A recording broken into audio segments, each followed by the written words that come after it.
கரூர் விஷயத்துக்கு வரேன். கரூர்ல என்ன நடந்ததுன்னு அந்த கரூர் மக்களை கேட்டாலே புட்டு புட்டு புட்டு வைப்பாங்க. ஏன் மேல பழிய தூக்கி போடுறீங்க? என்னமோ நாங்க அரசியலே பண்ண மாட்டோம், இந்த விஷயத்துலலாம் நாங்க அரசியலே பண்ண மாட்டோம் வீடியோ போட்டுவிட்டு போய் சட்டசபையில் உட்காந்துக்கிட்டு ஏன் மேல பழிய தூக்கி போடுறீங்க? லேட்டா வந்துட்டாருன்னு போலீஸ் கொடுத்த டைம்ல நாங்க இருந்தேன்.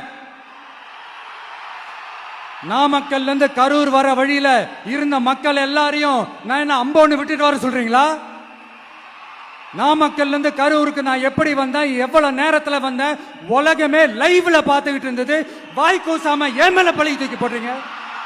ஒரு மனசாட்சின்றது வேணா? சரி, நீங்க தான் எதுவுமே பண்ணல சார். அப்புறம் ஏன் சார் 20 வருஷமா கரூர்ல மட்டுமே, கரூர் பகுதியில் மட்டுமே போட்டி போட்ட உங்களுடைய ஒரு அடிமைய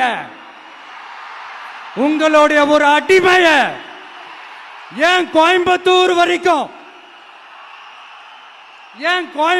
வரைக்கும் ஓட வச்சீங்க?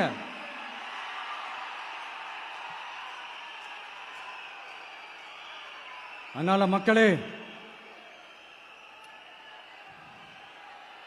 அத்தனை வழிகளையும் தாங்கிக்கிட்டு உங்களுக்காக நீதி கேட்க வந்த இந்த விஜய், இப்போ நான் உங்ககிட்ட நீதி கேட்கிறேன். நீங்க தயவு செஞ்சு எனக்கு நீதி வழங்கணும். எப்படி வழங்கணும்?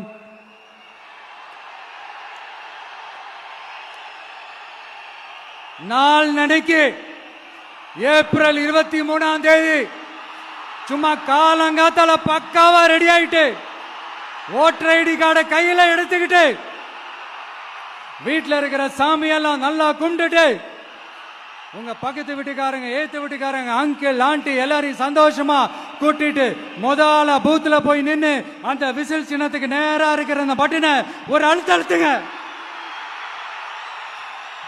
இது ஒரு தலைமுறைக்கான தேர்தல், இது உங்களுக்கான தேர்தல்.